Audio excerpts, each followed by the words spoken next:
We've been working with OpenAI through Azure, Microsoft, and OCI and CoreWeave. All over the place, literally. I mean, you're in the UK. I saw the white bow tie and all that. The tux. You look very nice. Yeah, you're here. It's very nice. But you're also doing a lot of investments. And so through third parties for quite a long time.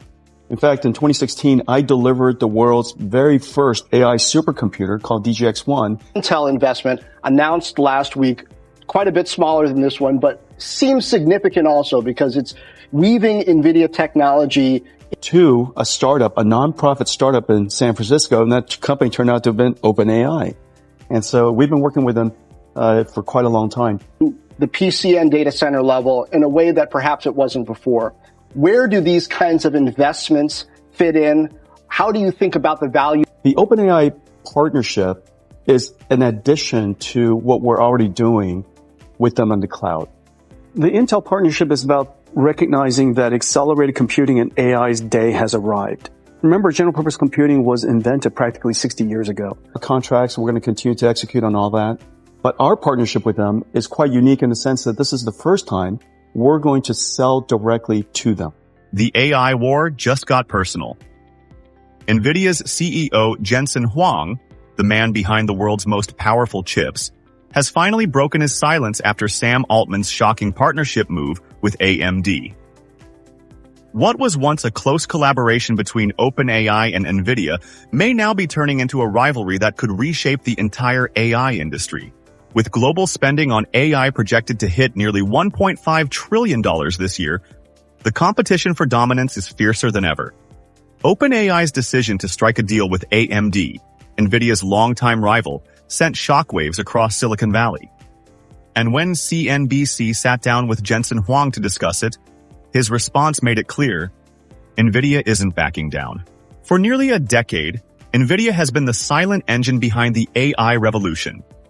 From ChatGPT's early training runs to Tesla's self-driving systems, NVIDIA's GPUs have powered the breakthroughs that defined modern artificial intelligence. So when Jensen Huang appeared on CNBC earlier this month, the world expected calm confidence. Instead, we got subtle frustration and a quiet warning to Sam Altman. During the interview, Huang recalled NVIDIA's long history with OpenAI dating back to 2016, when his company delivered its first-ever AI supercomputer, the DGX-1, to a small nonprofit startup in San Francisco. That startup was OpenAI. Since then, NVIDIA and OpenAI have worked together through partners like Microsoft Azure and Oracle Cloud, building the massive compute infrastructure that made ChatGPT possible. But everything changed when OpenAI, now led by Sam Altman, announced a new collaboration with AMD. According to Bloomberg and CNBC, the deal involves AMD supplying custom AI chips to OpenAI in exchange for a significant strategic stake, something Huang described as unique and surprising. When asked if he knew about the deal before it was announced, Huang admitted he didn't. He calmly said, "Not really, but our deal is very different from theirs." Then he drew a sharp distinction. NVIDIA, he explained, isn't just selling chips, it's building entire AI factories. We're the only company in the world that focuses on the full AI infrastructure, from CPUs, GPUs, networking chips, and switches, to the software stacks that bring it all together, Huang said. It was a subtle but powerful jab.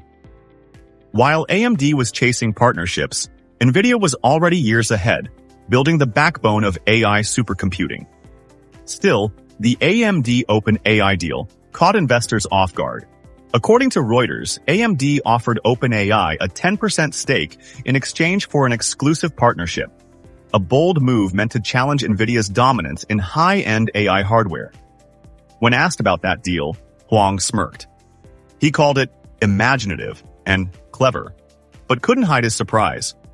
"I'm surprised they would give away 10% of their company before they even built it," he said, subtly questioning AMD's confidence in their own upcoming chips. That single comment sent waves through the tech community. It was the calmest explosion you could imagine. A CEO reminding the world that NVIDIA doesn't need stunts to stay ahead. Huang's remarks also highlighted how far NVIDIA's technology has come. 5 years ago, a single GPU chip was enough to drive innovation. But today, he explained, creating an AI supercomputer requires multiple specialized chips, optimized across every layer of the system. An AI supercomputer, he said, is the most complex computer ever made. While Moore's law, the principle that computing power doubles every 2 years, has slowed, NVIDIA has found new ways to accelerate. Each year, its systems become multiple times faster than the last generation. And that's something AMD has yet to match. But beneath the calm tone, Huang's comments reflected deeper tension. NVIDIA and OpenAI were once aligned in vision, pushing the limits of AI together. Now, Altman's pursuit of independence, through his own AI factories and chip projects, signals a shift that could threaten NVIDIA's dominance. According to The Information, OpenAI has quietly explored designing its own custom silicon to reduce reliance on NVIDIA's expensive GPUs. The AMD partnership is a stepping stone toward that goal, a direct challenge to Huang's empire. From NVIDIA's perspective, it's betrayal disguised as innovation. Huang didn't use that word, but his subtext was clear. NVIDIA helped build OpenAI from the ground up, and now the student is trying to outgrow the master. Still, Huang maintained professionalism. Instead of criticizing Altman directly, he emphasized NVIDIA's unique strengths. By selling full systems, not just chips, NVIDIA ensures companies like OpenAI can scale AI workloads more efficiently. Until now, we've been only selling through the clouds. And so we're going to keep doing that. And for the last 60 years, we've been following that basic blueprint, that basic architecture, to build the ecosystem, the computing ecosystem. But the thing that's really exciting is that now, by selling directly to them, we could help prepare them for a day when they're self-hosted. And so all of a sudden, accelerated computing's time has come, and we're fusing, if you will, the Intel architecture with the NVIDIA architecture, the scaler. And our agreement basically entails selling entire systems and infrastructure into the world of accelerated computing and AI. So that's what that partnership's about. This partnership, this is, monumental in size to them. We're the only company in the world today that really focuses on building the entire AI infrastructure, from CPUs to GPUs to networking chip project, a technical project of this complexity and this scale ever. And it really just says that AI was in the early adopter phase, and switches of all kinds and all the software stacks that go along with that. And so we're quite a unique partner for them to be able to do this. It's in the labs, and finally it's breaking out into just about every single industry, every single use case we can imagine. It is very soon. I guess the question becomes, it's great for you to sell it directly to them, but they don't have the money to buy it at this point. Is that's why the deal was structured the way it is, where you'll get a stake? Where every single word, every single interaction, every single image, video that we experience on, through computers, they don't have the money yet. Yeah. And the way that it's gonna happen, for every gigawatt of AI factories will somehow have been reasoned through or referenced by or generated by AI. It's going to be touched by AI somehow. So all of our computing experiences, you're probably going to need about $50 to $60 billion for the land-powered shell and all the computing and networking and all that, everything that goes along with that. Throughout the day, everywhere in every industry will be powered by AI. This is the first 10 gigawatts. And they're going to have to raise that money through, first of all, the revenues, which is growing exponentially. It sounds like an enormous undertaking, but there's no question that AI is transformational for every industry, equity or debt.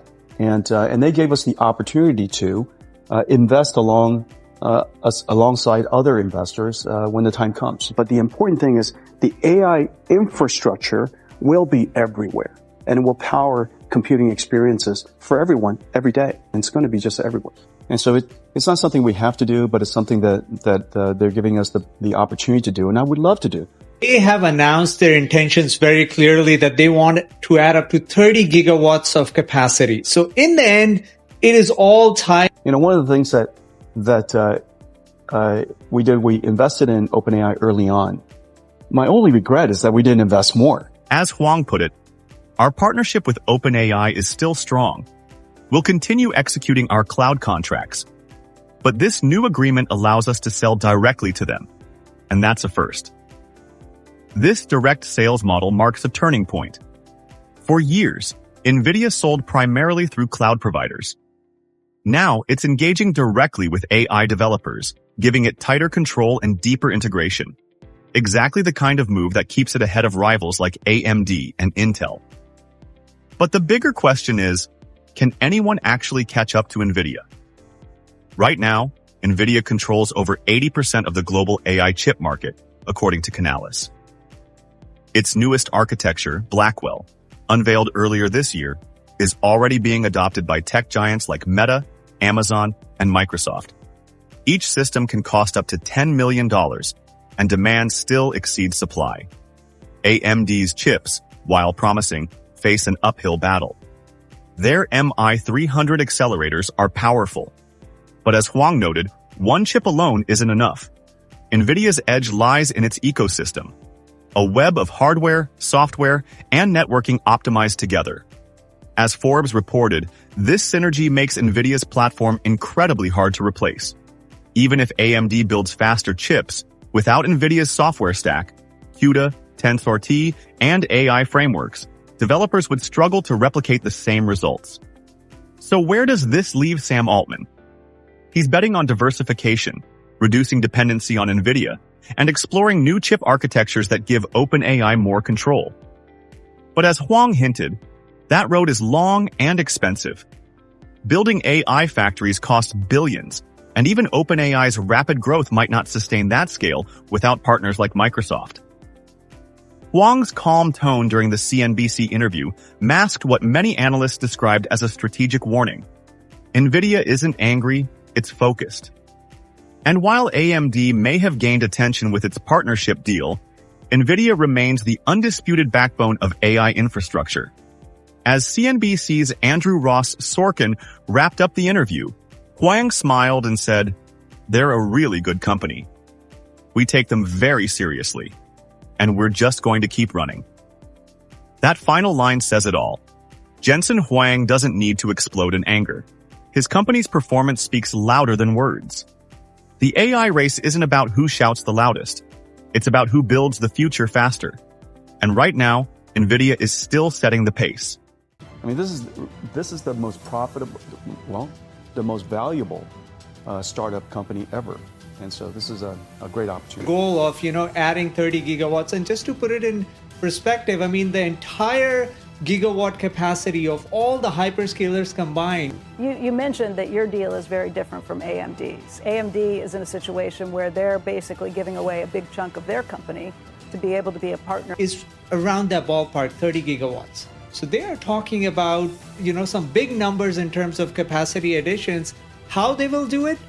With OpenAI and sell them some of their goods. Is that how you read it? Yeah, I saw the deal. It's imaginative. One is through a deal with Oracle. So that was a $300 billion deal. Then they signed a $250 billion deal with Microsoft. It's unique and surprising. Considering they were so excited about their next generation product, I'm surprised that. So when you look at it from that perspective, 38 billion is not that big.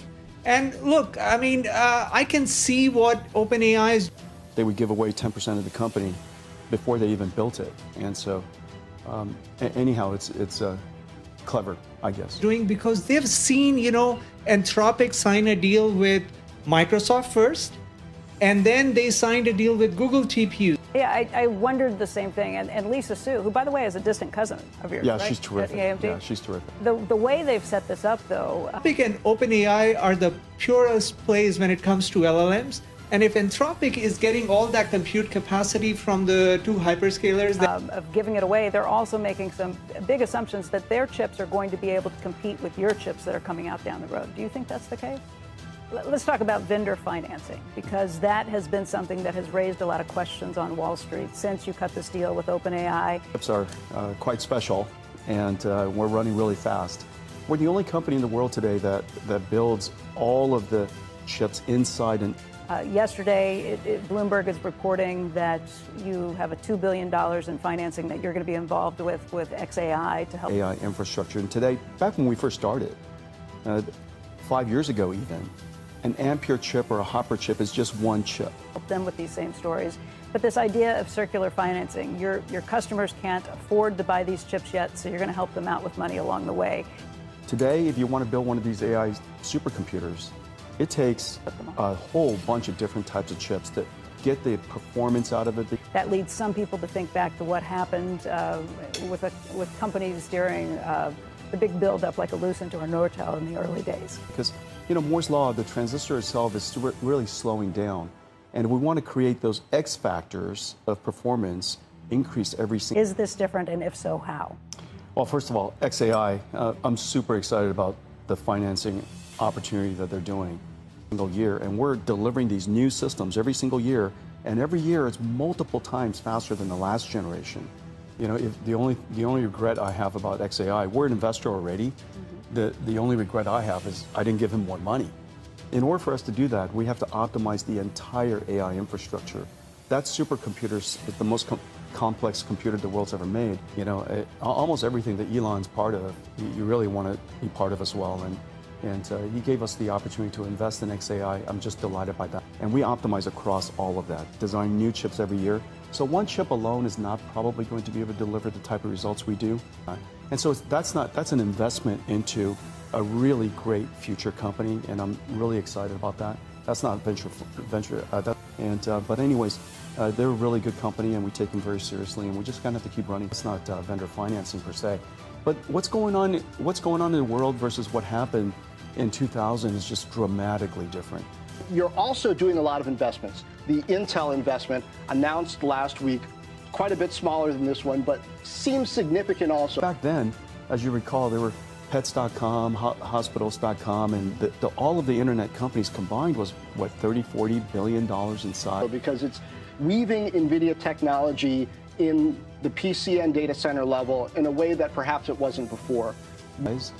If you look at the hyperscalers now, that's where the first tranche of AI infrastructure is. Where do these kinds of investments fit in?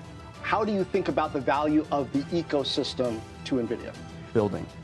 If you look at the AI, the hyperscalers, have about $2.5 trillion of business that's already operating today. The Intel partnership is about recognizing that accelerated computing and AI's day has arrived.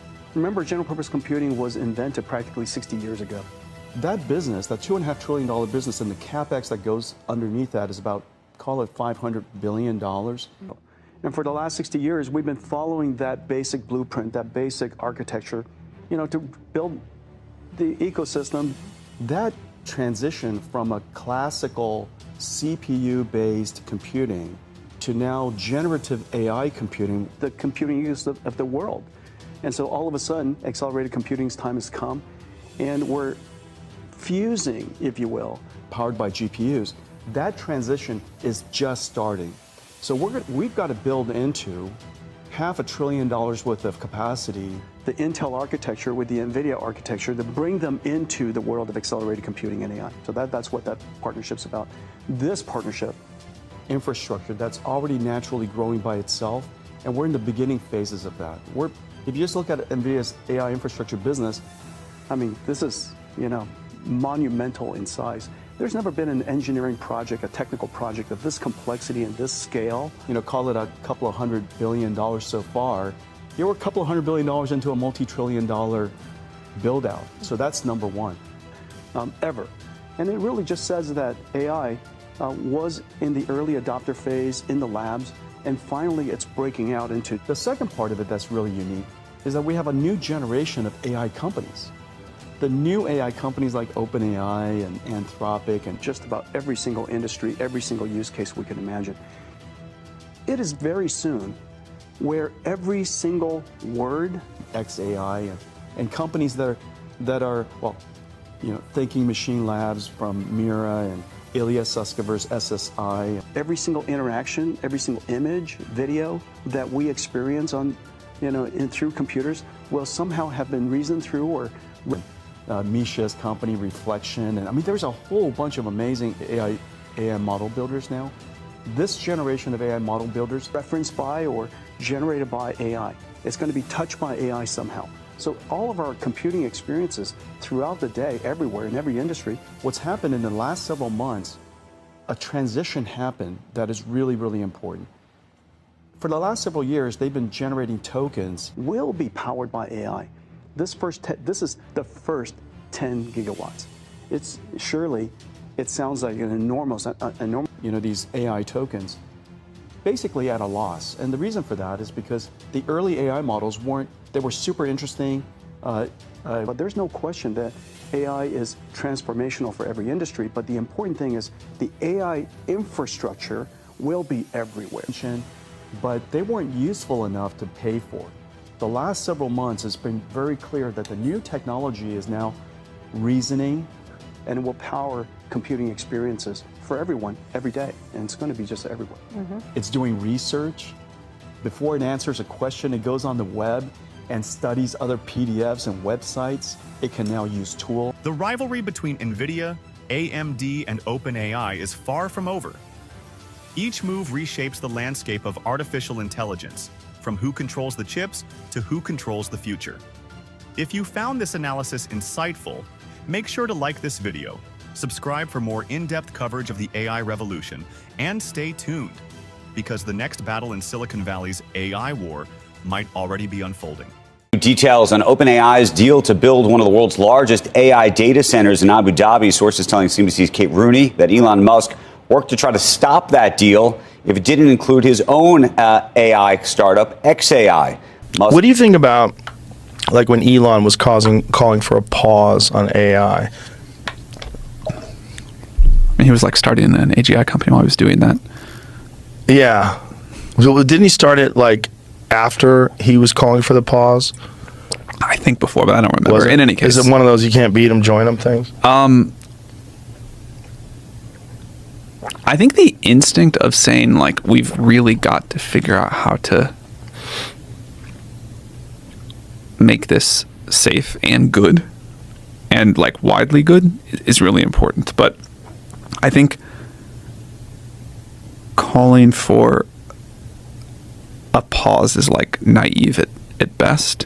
So I was sitting at the dinner with Macron. So it was Macron, it was JD Vance, and it was Sam Altman. Frankly, I think Elon was a little jealous that Sam Altman was sitting next to JD Vance, and it wasn't him. And because it was right around the time that Sam Altman was speaking that he announced it. And frankly, I thought Sam's tweet response, part of it was pretty good. I would have probably said, instead of whatever he said about 9 billion, I would have said, yeah, I'm going to take Twitter public at $420 a share. It was attention grabbing, right? Some people can't stand to not be getting attention. The battle for the future of artificial intelligence is a clash of ideologies, a fight for the very soul of what AI should be. And at the heart of this explosive drama, two billionaires, each with a vision for AI that couldn't be more different.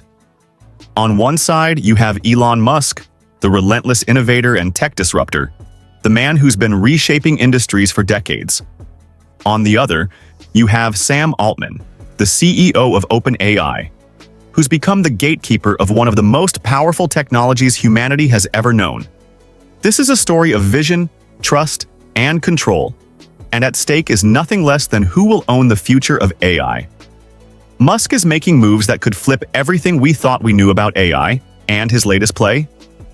A $97 billion bid to take over OpenAI, the very company he helped create.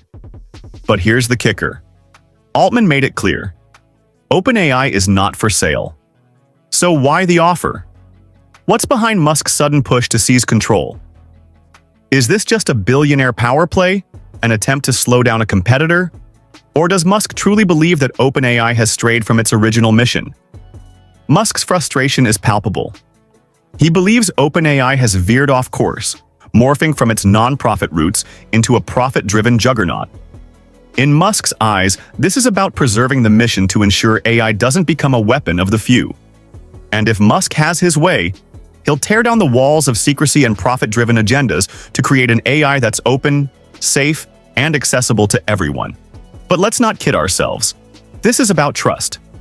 Sam Altman may have once stood shoulder to shoulder with Musk as they co-founded OpenAI, but the cracks have been widening for years. Musk's vision of an open, transparent AI world doesn't align with Altman's increasingly corporate-driven OpenAI, which is more focused on scaling rapidly, securing funding, and positioning itself for long-term dominance. This shift from non-profit to a hybrid for-profit model hasn't just raised eyebrows, it's turned the company's very identity on its head. Musk wants to put the brakes on that, but Altman? He's accelerating forward, convinced that the company needs the freedom to grow and evolve, even if it means embracing profit. And let's not forget the stakes here. What happens if Musk pulls this off? If he successfully takes control of OpenAI, dismantles its current structure, and builds a rival, we might be looking at a complete upheaval in the AI world. AI development could become more transparent, safer, and more accessible. But that's a big if. Musk has never been shy about taking risks, but is he really prepared to handle the immense power that comes with controlling such a force? And if he doesn't succeed, if Altman holds onto the reins and steers OpenAI down its current path, what does that mean for the future? Does it mean we're handing the keys to the most powerful technology in human history to a single company? And by extension, one individual's vision of how AI should be developed. Sam Altman insists that OpenAI's mission hasn't changed, but the reality is, things are different. OpenAI may have started as a non-profit, a dream to create AI for the good of humanity. But now, it's a multi-billion-dollar empire where the lines between mission-driven idealism and capitalistic ambition are becoming harder and harder to distinguish. Altman may have started OpenAI with a noble goal, but as he steers it into the realm of profit, the question arises: can we trust him with the future of AI? Is he still the right person to protect us from the very risks he once warned about? So buckle up, because this battle is far from over. Whether it's Musk's vision of an open, regulated AI world, or Altman's quest to lead OpenAI into the future, the stakes have never been higher. And whichever side you're on, there's no denying that this is one race we can't afford to lose. OpenAI, I mean, you seem somewhat frustrated with them. You were one of the big contributors early on. The reason I am the reason OpenAI exists. How much money did you give them? I'm not sure the exact number, but it's some number on the order of $50 million. Man, fate loves irony, next level. Do you think Musk's approach then is from a position of insecurity about XAI? Probably his whole life is from a position of insecurity. I feel for the guy. You feel for him? I do, actually. I don't think he's like a happy person. I do feel for him. Elon Musk is part of an investor group trying to buy OpenAI, the parent company of the popular chat GPT service. Musk is leading a group of investors who have made a bid to buy OpenAI for nearly $100 billion. But Sam Altman, the CEO of OpenAI, says there's just one problem. OpenAI is not for sale. The OpenAI mission is not for sale. Elon tries all sorts of things for a long time. This is this week's episode. You take it seriously at all? What do you think he's trying to drive at with this? I think he's probably just trying to slow us down. He obviously is a competitor. The backstory here is key, right? Musk actually co-founded OpenAI back in 2015, but he has feuded with Sam Altman ever since then over OpenAI's plans to convert from a non-profit to a for-profit company. Something is boiling beneath the surface of Silicon Valley. Elon Musk is suing the very company he co-founded. Sam Altman, the man currently running that company, is in the spotlight, answering questions, dodging accusations, and subtly firing back. But this isn't just another tech feud. This is a power struggle over who controls the future of artificial intelligence. Because if Elon Musk gets his way, if he dismantles OpenAI, builds a rival, or reclaims the narrative, it might just flip the script on everything we thought we knew about AI, safety, and control. But if he doesn't, if Altman keeps the wheel and pushes forward without brakes or oversight, then yes, we might really be screwed. This is about how power shifts when the most advanced intelligence ever created lands in human hands, and whether we've put it in the right ones. One of the other questions, and it is Elon related, is you are now moving towards having a for-profit component part of your business. Right now, it's a not-for-profit.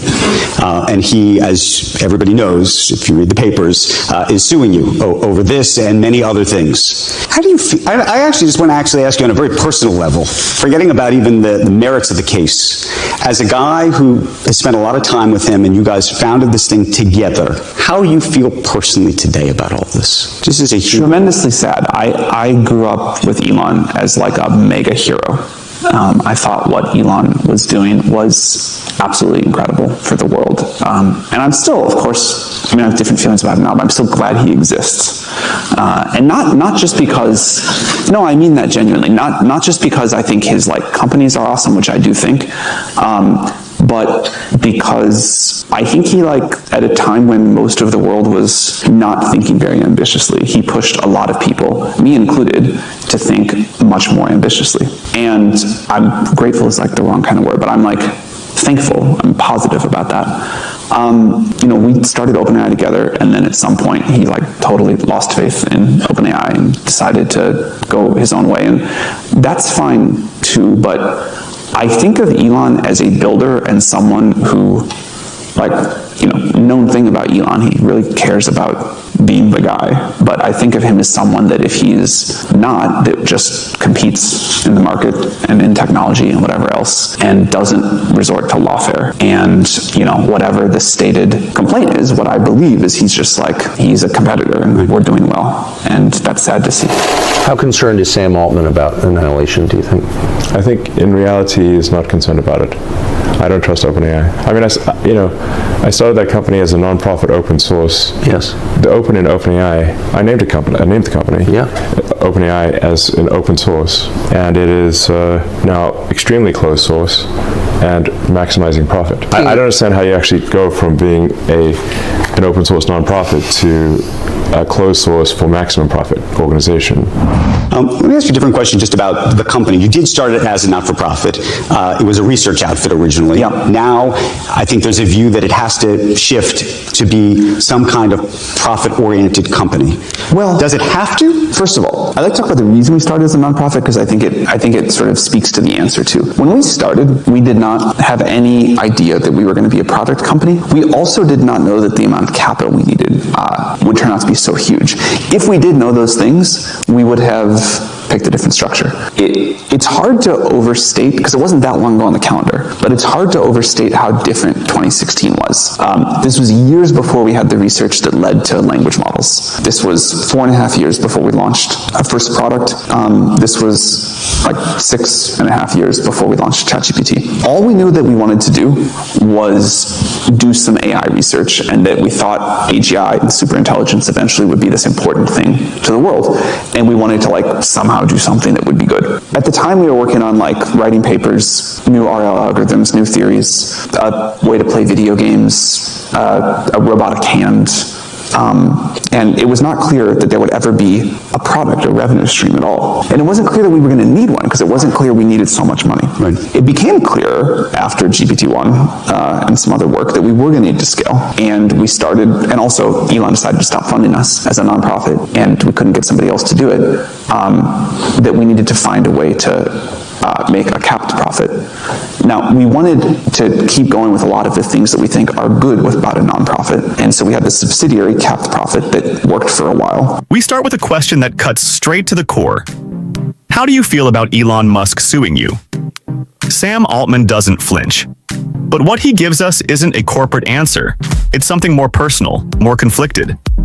He talks about idolizing Elon, seeing him as a hero. Not a mentor, not a colleague, a hero. That's worship-level admiration. And when someone you revere becomes your legal opponent, that's grief. But let's step back. Why does this matter? Because it exposes the emotional rot under the surface of OpenAI. A company born from big, idealistic dreams, co-founded by people who believed they could steer the most powerful technology on Earth, fractured into lawsuits and counterclaims. When Sam says Elon lost faith in OpenAI, he makes it sound like a bad breakup. But really, it's the story of two visions diverging. Elon wanted AI to be open source, safe, shared. Sam saw a different path, one that required capital, scaling, and eventually, control. And that control is exactly what Elon is afraid of. Elon's fear isn't new. He's warned for years about AI becoming humanity's last invention, especially if it's wielded by the wrong people. So when he sees Sam leading a company that's both secretive and profitable, he sounds the alarm. I don't trust OpenAI. This is the kind of institutional breakdown that could define the next decade. The very people who were supposed to protect us from runaway AI can't even trust each other. And while they trade jabs in interviews and court filings, the technology keeps evolving, faster, smarter, scarier. So what happens if Elon decides to launch his own AI, built from scratch and engineered to outcompete OpenAI? Well, if he's right, if Sam really can't be trusted, then that move might be the only thing that keeps us from handing the keys to the kingdom over to a single private empire. But if Elon's wrong, then we're in a global arms race of egos, not ethics. And in that kind of race, no one wins. Meantime, this new chapter in the battle of the tech billionaires, Sam Altman rejecting that $97.4 billion bid by an Elon Musk-led group looking to take control of OpenAI. CNBC's Arjun Karpal caught up with Altman at this AI conference this morning in Paris, which is the locus of pretty much all global attention today. Hey, Arjun. Hey, good morning, Carl. And look, one of the things and the rationales behind the deal from Elon Musk, which is very important, is he thinks OpenAI has strayed from its goal to create AI that benefits humanity, and that's why he says he's put in his bid. But what does Sam Altman, the CEO of OpenAI, thinks? This was amongst the questions I put to him. Why do you think Musk is putting a bid in now? Let's listen into what he had to say. Musk bid for OpenAI? Yeah. How seriously are you taking it? Not particularly. Not particularly. Why do you think he's doing this? To slow down a competitor. And Stargate? What Do you about have the funding? I'm not the one who tweeted funding secured. I just actually try to show up and, build the thing. Sam, just a quick one. What's the end game, Mr. Rome? What is the end game of Elon Musk? I don't know. I'm curious. Yeah. I think it's to slow down a competitor and try to catch up with his thing, but I don't really know. Yeah, but you know well, right? To the degree anybody does, yeah. Just when you think the rift couldn't get any deeper, Sam throws down a new card, publicly. In a short clip, he's asked how seriously he takes Elon's bid for OpenAI. His response? Not particularly. That sounds casual, but make no mistake, it's strategic. He's not just downplaying Elon, he's exposing him. Altman claims Elon is trying to slow down a competitor, not protect the world, not champion ethics, but stall the progress of a rival he can't keep up with. And then comes the snark. I'm not the one who tweeted funding secured. That's a shot across the bow. A dig at Elon's infamous SEC battle. What this shows is critical. The gloves are off. This is about undermining each other publicly, damaging reputations, and taking the AI race into the mud. And Sam's final word? I don't really know what Elon's endgame is. That's casting doubt. It's Sam planting the idea that maybe Elon doesn't even have a master plan. Just a grudge and a need to stay relevant in a space he helped ignite, but no longer controls. This isn't a chess match, it's a street fight. And at this point, neither side is pretending otherwise. And in some senses still does kind of work, and in some other senses is like straining the theory of what a nonprofit controlled org can be and the amount of capital we need at this next stage. So we are, and have been for a while, looking at some changes. Nothing is decided. It is, as you can imagine, like very complicated to figure this out. And the board is like hard at work on it. In any configuration, like the nonprofit doesn't go away. Like one thing that the board has looked at, for example, is a PBC that a nonprofit owns a huge chunk of and then figures out how to use that amount of wealth for the purpose of the nonprofit. There's other ideas too. One of the things I've always been fascinated by is you never took equity in the company. I think you think about that more than I do. I'm surprised. You get paid $76,000, I looked. I believe you. And that's it. If the company does have one of these moments, there's an expectation you will get some equity. There was a bunch of press about that, and there's been like some investor pressure. It is weird that I didn't get equity. Did you want it? You didn't want it? No, I didn't want it. If I could go back in time, I would have taken it, just some little bit, just to never have to answer this question. And no matter how many times I try to explain to people, like, I have the most interesting, coolest job in the world. This is like my retirement dream way to spend my time after like what was a pretty good career. And people can work on like art projects and not get paid for that, and no one thinks it's weird or whatever. It just does not come across. So I wish I had taken some. I don't imagine I would work any harder or less hard. There would be like, I think, something clearer about the alignment I would have had with investors or whatever else, and it would have like, it definitely would have been easier to raise money. Like there are plenty of investors who have not invested because I didn't take equity. They say, really, that's interesting. They will not invest because you don't have equity. Come up a few times, yeah. So if it's now the company's $157 billion, what do you think is a good number for yourself if it happens? Again, I think you think about it more. This is my childhood dream job. Like, not every day, like not day to day. I would rather not, like, you know, be beating my head against the wall all the time. But getting to work on AGI and like getting to like sit in the room with the smartest researchers in the world and go on this crazy adventure, like that is what I always wanted to do. That was like my literal childhood dream. And that is, all of the weirdness aside, I think it should at least be understandable that that is worth more to me than any additional money. Well, but Sam Altman got rich, though, didn't he? At various points, he's claimed not to be getting rich, but he's claimed many things that were false. And now apparently he's going to get $10 billion of stock or something like that. So I don't trust Sam Altman, and I don't think we want to have the most powerful AI in the world controlled by someone who is not trustworthy. And sorry, I just don't. I mean, but that seems like a fair concern. Yeah. But you don't think, as someone who knows him and has dealt with him, that he is worried about the possibility this could get out of control and hurt people? He will say those words, yeah, but no. The next few minutes of the interview drop harder than most people realize. Sam opens up about OpenAI's nonprofit roots, and it's clear they weren't built for scale. In 2016, they weren't chasing a product. They were publishing research, tinkering with algorithms, teaching robotic hands to solve Rubik's cubes. It was science for science's sake. But then came GPT. Then came scaling. Then came the money. Sam admits, if we knew how much capital we'd need, we would have chosen a different structure. That line hits like a time bomb, because it reframes OpenAI not as a mission-led organization adapting to growth, but as a non-profit that stumbled into capitalism and never looked back. That's where the rot begins. From the outside, OpenAI still talks like a non-profit. They emphasize safety, alignment, and global benefit. But internally, they're bending structures, creating hybrid for-profit caps, exploring public benefit corporations, all to make the numbers work. And here's the catch. If you need that much capital to benefit humanity, maybe you're not building something for humanity anymore. Maybe you're building a business and trying to dress it up like a cause. Then comes the kicker. Sam never took equity. He makes $76,000 a year. To most people, that sounds noble. But to investors, it sounds suspicious. In a world where incentives drive everything, where billions are on the line, refusing to take equity means your motivations become harder to read. Are you a martyr? A puppet? A wild card? Sam says he regrets not taking a little equity.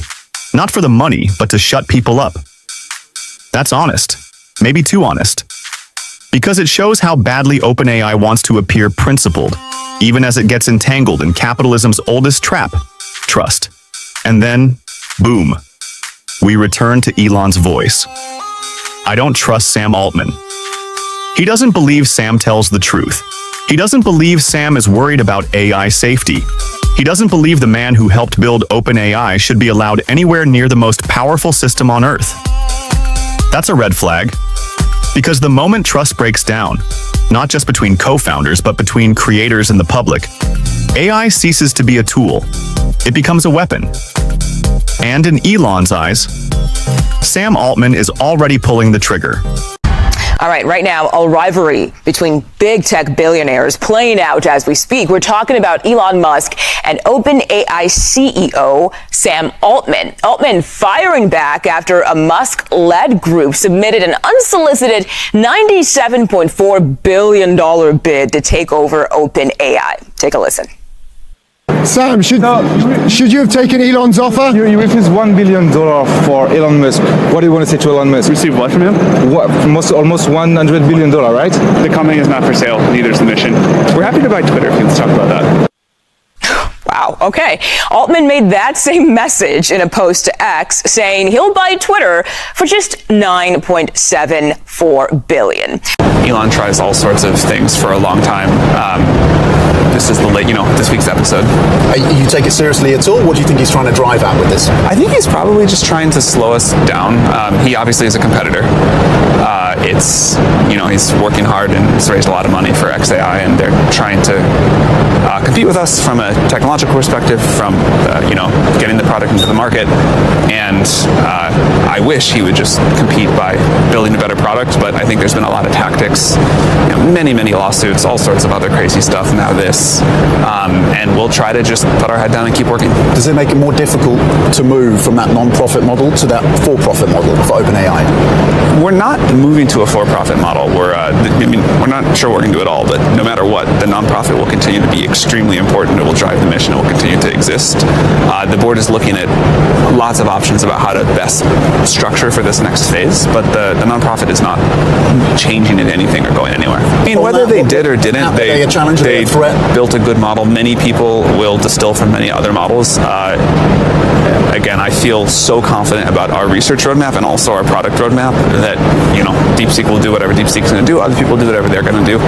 And we're just going to try to build the best technology we can and get it into people's hands. And I think that's mostly going pretty well. Do you think Musk's approach then is from a position of insecurity about XAI? Probably his whole life is from a position of insecurity. I feel for the guy.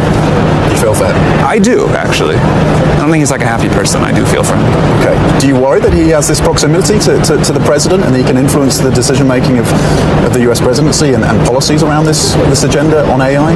Not particularly. Maybe I should, but not particularly. I mean, I try to just wake up and think about how we're going to make our technology better.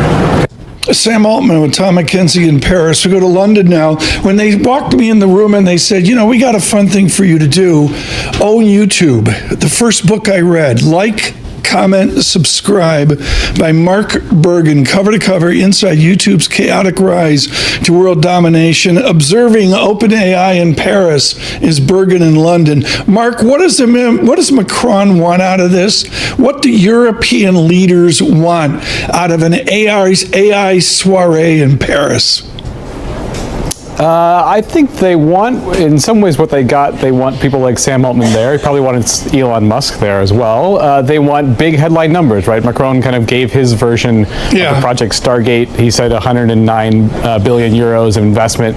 If you look at the finer points there's a lot of details yet to be filled in, and some of those are over a massive timeline. But I think they want to be seen as relevant, right? I mean, we had the end of that conversation between Tom and Sam Altman about DeepSeek. It's US, it's China.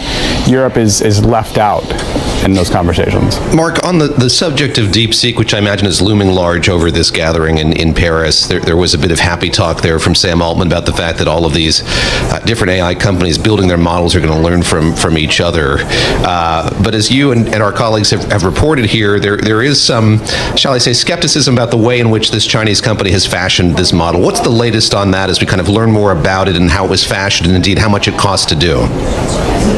Yeah, I actually think they were more candid this week than I expected. We saw Demis Hassabis, who runs DeepMind and Google's AI efforts, basically telling us on TV yesterday, I think the cost that DeepMind, that 6 million figure that they use to train their models, he said it's exaggerated. He basically called BS on it. And we had Chris Lehane, who runs policy for OpenAI, saying that we've been talking with government officials about this possibility that they kind of distilled or use unauthorized access to OpenAI data. And so basically built this model right on the shoulders of OpenAI. Mark, unfair question, but let's finish with this. How does Microsoft arc over this tension of Musk and Altman? What does Microsoft want out of this? It's a good question. I mean, in some ways, Microsoft's kind of the winner as long as people keep buying their cloud services. And I think, it seems like what Musk has thrown a little bit is a wrench between the close relationship with Microsoft and OpenAI. I believe even since after his lawsuit, they've kind of backed away from that. There's some reporting that they're not as close as they were. But, in the long run here, Microsoft wants more companies spending on chips, more companies spending on cloud compute. And I think they're fine to let this lawsuit. It is the app that is revolutionizing the tech world and beyond. ChatGPT is one of the fastest growing apps on the market. It's AI assistant helping users solve problems both big and small, and leading investors to dream of the wild and lucrative possibilities of artificial intelligence. They're spending tens of billions of dollars every few months in order to make artificial intelligence really happen and become mainstream. But its parent company OpenAI's rapid growth, the subsequent injection of investor cash from several different sources, coupled with co-founder Sam Altman's desire to make the company a for-profit entity, has led his former partner Elon Musk to revolt. Musk has filed a lawsuit to slow or outright block the company's transformation. And now he's taking that feud a step further, offering close to $100 billion to take control of the company. A bid Altman didn't ask for and immediately rejected. No thank you, but we'll buy Twitter for $9.74 billion. A subtle shot at Musk, who bought the social media platform, for $44 billion.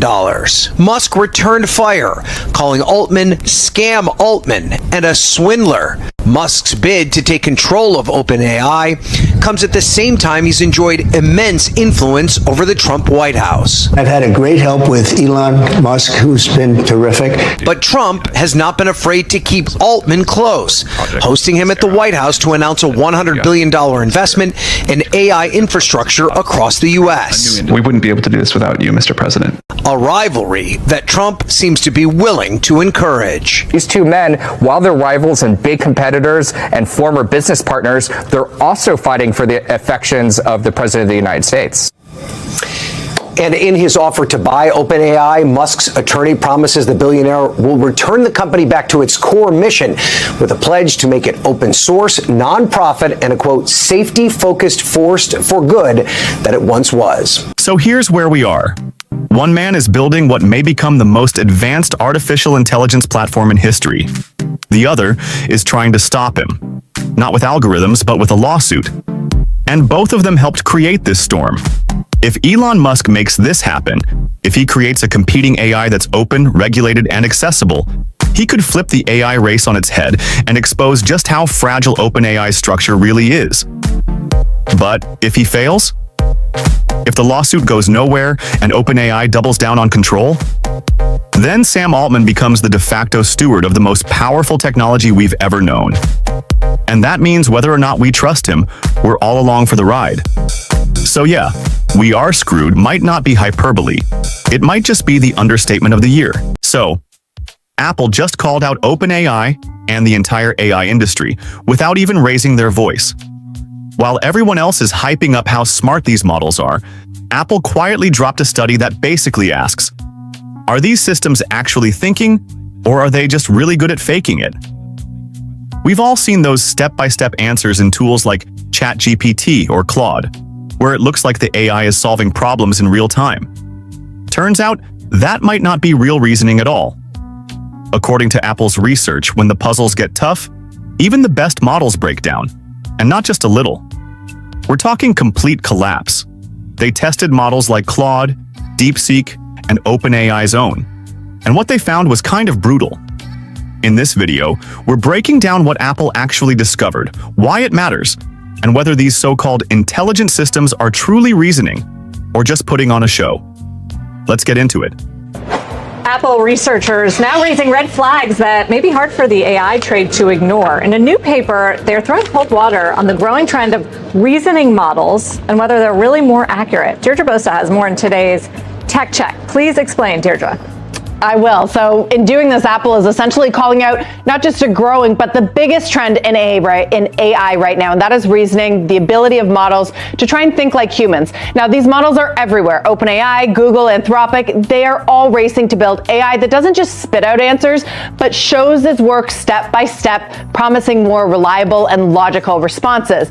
But Apple scientists, they're now saying that beyond a certain point, it just doesn't work. Not only do these models struggle with harder problems, but they actually get worse as the task gets more complex and they waste computing power overthinking simple tasks. Here's an example from the paper. Now the AI, it's playing a simple version of checkers, swapping pieces from one side to the other. It starts easy, but the more pieces you add, the harder it gets. It's a logical puzzle. This chart shows how well AI models handle the puzzle as it gets harder. At first, they're accurate, but at around 8 to 10 pieces, everything just collapses. Even the most advanced reasoning models, they break down. So put simply, thinking harder doesn't make these models any smarter. It just makes them slower, less reliable, and importantly, more expensive too. They're burning through compute power. So what does this all mean for investors and the AI trade at large? Well, some see this as Apple moving the goalposts, shifting the conversation because it's late to AI. But similar findings are coming from other labs too, including Anthropic and Leap, a Chinese AI research group. And they raise big questions. Is the industry chasing the wrong kind of intelligence? And so are companies like OpenAI and Google just burning through expensive compute to make these models look smart without actually getting any better. The AI boom so far, guys, you know this well, it's been about scale. But this newer narrative, which is certainly gaining momentum, that could continue to shift the focus to efficiency, and it could make investors question once again whether all this spending is actually paying off. We've seen the AI trade take off once again over the last month. But remember, these are similar doubts that stalled the AI trade earlier this year after DeepSeek's breakthrough. It was all about efficiency and ROI. Could also help explain why Apple isn't jumping into AI the same way that others are, because culturally, Apple is very hesitant to release products that aren't perfect. And this paper really shows and proves that these new reasoning models are far from perfect. So they're not getting smarter? Not after a certain point. So when you think about simple logical tests, yes. But when it goes into the more complex ones, they're not. They're actually just burning compute power. And the word too that I hear a lot from sources, CEOs, founders that I talk to in AI is generalization, right? What do you do with an AI model if it's very good at math and science and sort of logical problems up to a certain point, but they can't generalize? That could make the idea of agents, right? Another buzzword, something that Apple has wanted to integrate into the iPhone, much further off. That we're not going to get that. We're not going to get that killer app, that killer use case beyond a chatbot for some time. So you think, Dee, it's a reflection of Apple's habit over the years of not overpromising? I mean, certainly that was the case with an Apple television and an Apple car. Right. We can go through a couple other case studies. It may be. It could be a convenient excuse, which is what some critics say. But like you said, Carl, we know that Apple wants to get things perfect. This shows that it's not perfect yet. So maybe it's hesitating, but it could also help explain why Apple hasn't spent the same kind of billions and billions of dollars in CapEx that others have. It's sort of taking a step back, watching this efficiency race play out before jumping into sort of these bigger models that at the end of the day may not actually be smarter. I love how deep you go, Deirdre. Thank you very much, Deirdre Bosa, which is a good preview because Apple's a big story this afternoon, but also importantly for Apple, so are the trade talks between U.S. and China happening in London. So here's what's happening. A lot of new AI models, especially the ones claiming to be smarter, more advanced, or human-like, are starting to show their work. They don't just give you an answer, they give you their reasoning step by step. This technique is called chain of thought prompting, and it's supposed to simulate how a person would think through a problem. If you ask it a math question, it might walk you through the logic. First, we subtract x from y, then we divide, all the way to the final answer. Visually and structurally, it looks like thinking. But here's the catch. Nobody really questioned whether those steps were accurate. Everyone was focused on whether the final answer was right. That's like seeing someone get the right answer on a test and assuming they understood the topic, without checking if they cheated, guessed, or copied someone else's work. Just because it looks like logical thought doesn't mean it actually is. This illusion is what Apple set out to test. They weren't satisfied with just getting the right answer. They wanted to know, is the model actually reasoning its way there, or is it just mimicking patterns from its training data that look like reasoning? This is a subtle but critical distinction. Because if the steps are fake, or just stitched together from memorized bits, it means the AI isn't actually understanding anything. It's faking the act of thinking. That's not a small problem. The entire pitch behind these new models is that they're more intelligent, that they can solve harder problems, handle more responsibility, and even assist with scientific discovery. But if the process behind their answers is flawed, then we're building an entire generation of tools on a foundation that might be cracked. And the biggest thing is they were blindsided when generative AI with ChatGPT and GitHub launched back in 2022, November 2022. I'm told Apple Intelligence wasn't even an idea back then. Why? Well, they missed the boat. But how? I mean, I mean, I don't understand. Yeah. Well, clearly there was philosophical disagreement and philosophical disinterest in the topic of artificial intelligence. I write about how Craig Federighi, Apple's senior VP of software engineering, doesn't really believe in these multi-billion-dollar projects. He tends to try to shut down or steer away from projects of that sort, and AI is something of that nature. AI is quite a bit messy. They're known for their very intricate and well-designed user experiences. AI sometimes with hallucinations can take away from that, but I think they didn't think it was going to be as big of a thing as it became today. A lot of it fell on deaf ears years ago, I'm told. But really, this is a company that's known for updating their operating systems once a year. It's known as a company that focuses on the minutia, and they missed the big picture here with artificial intelligence, and it really is a shame. You know, the big picture here isn't the AI capabilities of its devices today. The big picture today is the AI capability of future hardware. If you don't have the core technology, the AI ready to go at a deep level, how are you going to develop products like humanoid robots, smart glasses, watches and AirPods with depth sensing cameras for AI purposes? Can't do any of that if you don't have that technology. So they need to seriously turn this thing around quickly, or they're going to be in big trouble. This is as core a technology as the touchscreen. Wow. I mean, first of all, how many words is this story, dude? 6,000. Yeah, this is a long, well in-depth story, folks. So if you want to get smart on AI and Apple, you got to read the story. It's in the Bloomberg Business Week. It's on the terminal. I'm sure it's everywhere else as well. Mark, what can they do? If I'm an investor, that's the only question I have for Tim Cook. Can you guys catch up and get some of that AI pixie dust in your stock? Yes, they need to make acquisitions, and they need to up the percentage of that R&D budget tied to AI. They need to up that percentage. They need to allocate more of their hires to AI as well. So they need to go big or go home on this. And I think... Do they know that, do you think? Yeah, of course they know that. Okay. How do they go big? You got to spend more money. AI is really one of the only things that you can buy your way into when it comes to this technology, right?